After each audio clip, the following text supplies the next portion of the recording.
Alors, s'agissant du congé du bailleur, non seulement il est soumis à des conditions, des contraintes de temps et de délai, mais il ne peut pas être donné non plus pour n'importe quel motif. La loi n'autorise que 3 motifs qui sont limitativement énumérés, à savoir la reprise, la vente ou bien le motif sérieux et légitime. Alors, le premier motif du congé qui peut être donné par le bailleur, c'est le congé reprise, sous-entendu pour habiter. Ce congé va être donné par le bailleur pour permettre de reloger un proche dans les locaux qui sont loués. Donc le bailleur, son auteur est nécessairement le bailleur personne physique, puisque par principe une personne morale, qu'il s'agisse d'une société ou d'une association, ne peut pas se reloger elle-même dans les locaux. En revanche, ce congé va être également ouvert toujours à la société civile familiale, donc entre parents et alliés jusqu'au 4e degré, au profit d'un associé. Donc ce sera uniquement au profit des associés, pas au profit d'un enfant d'un associé. Sachant que pour qu'il y ait cette société civile familiale, il faut qu'il y ait plusieurs associés, il faut que ce soit des personnes physiques. S'il y a une personne morale et une personne physique, ça ne fonctionne pas. S'il n'y a qu'un seul associé, ça ne fonctionne pas non plus.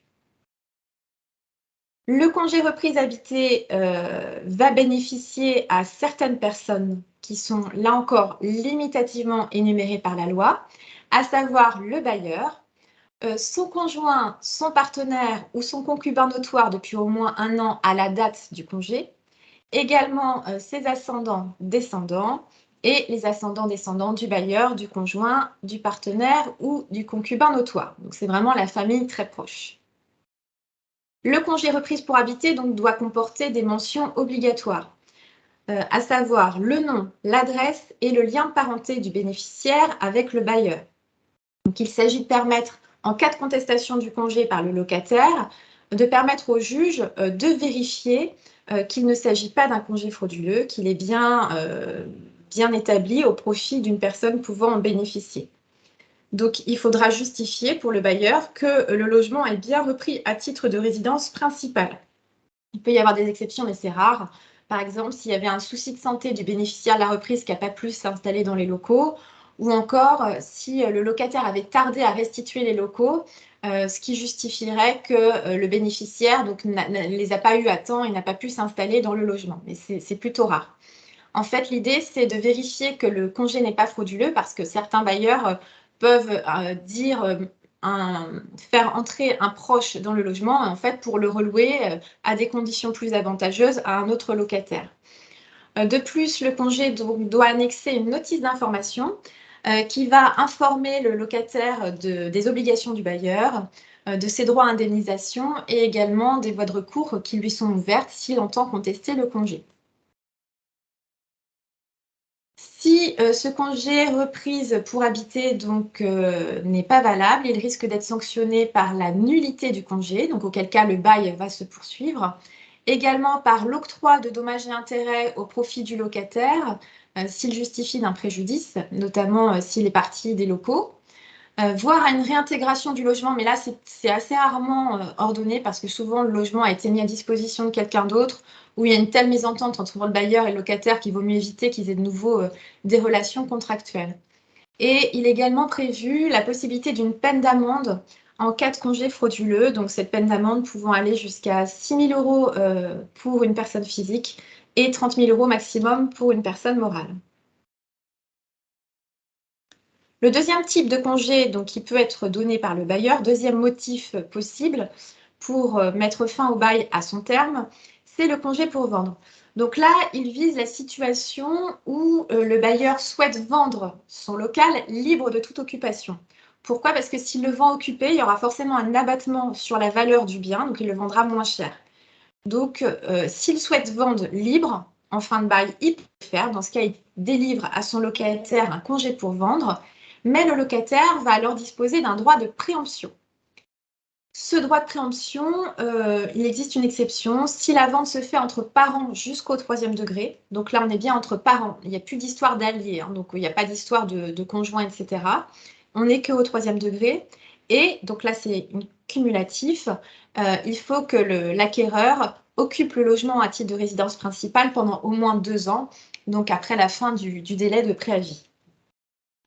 Le droit de préemption du locataire, donc pour qu'il puisse s'exercer, encore faut-il que le bailleur l'informe suffisamment. Donc le congé pour vendre va devoir comporter des mentions obligatoires. D'abord, l'identification précise des biens qui sont vendus, qui doivent correspondre en tout point aux biens qui sont loués, c'est-à-dire ni plus ni moins. Le bailleur, dans son congé, ne peut pas ajouter une cave, un garage. De même, il ne peut pas retrancher un élément qui est donné en location au locataire.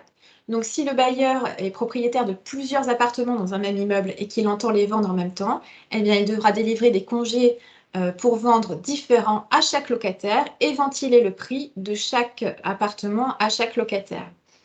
Le congé doit également comporter l'indication du prix et des conditions de la vente. Alors, les conditions de la vente, c'est celles qui concernent les modalités de paiement du prix. Est-ce que c'est un paiement comptant ou pas comptant? Le congé doit également reproduire les mentions de l'article 15 de la loi de 1989 et là encore comporter la notice d'information qui va informer le locataire sur les obligations du bailleur, ses droits à lui en tant que locataire et ses voies de recours s'il entend contester le congé. Les sanctions, donc là encore, il y a une nullité du congé, donc si le locataire se justifie avoir subi un grief, c'est-à-dire qu'il n'a pas pu faire valoir ses droits. Sachant que le juge va également procéder à un contrôle du bien fondé de ce congé. Donc, il ne suffit pas que le bailleur dise qu'il voulait vendre l'appartement, encore faut-il qu'il ait effectué des démarches sérieuses, c'est-à-dire une mise en vente dans une agence ou autre, parce qu'on ne veut pas d'un congé frauduleux que le bailleur donnerait. Donc, souvent, ce qu'on rencontre, c'est un congé avec un prix de vente qui est fixé de manière complètement dissuasive pour le locataire pour qu'il ne donne pas suite. Et puis finalement, c'est vendu à des conditions plus avantageuses ou loué à un autre locataire à un loyer plus élevé. Donc le locataire peut également obtenir des dommages et intérêts en cas de préjudice, voire sa réintégration dans les lieux. Et il peut également y avoir une peine d'amende en cas de congé frauduleux. Sachant que le propriétaire reste quand même libre de fixer son prix de vente. Il n'y a pas de contrôle du juge sur le prix de vente. Simplement, il ne doit pas être excessif et sans démarche du bailleur pour mettre réellement en vente son bien. Donc, il conserve quand même une liberté sur la fixation et l'évaluation de son bien. Alors, le droit de préemption, donc comment le locataire va en bénéficier? Donc, le congé pour vente va lui être notifié. Cette notification va ouvrir un délai de 2 mois. Donc, le locataire a 2 mois pour se positionner.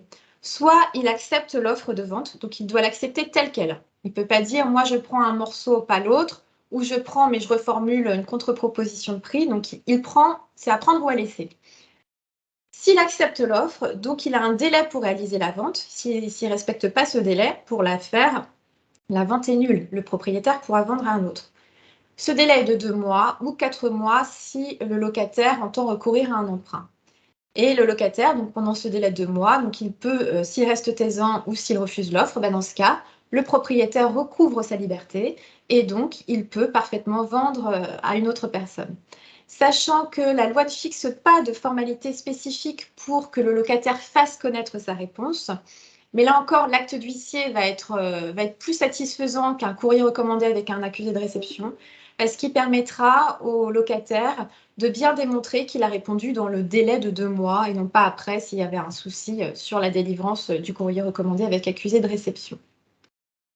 Alors, si le locataire n'exerce pas son droit de préemption et que le locataire vend, mais finalement dans d'autres conditions, donc soit à un meilleur prix, soit à des meilleures conditions pour l'acquéreur, dans ce cas, il doit renotifier son congé au locataire et les conditions de la vente.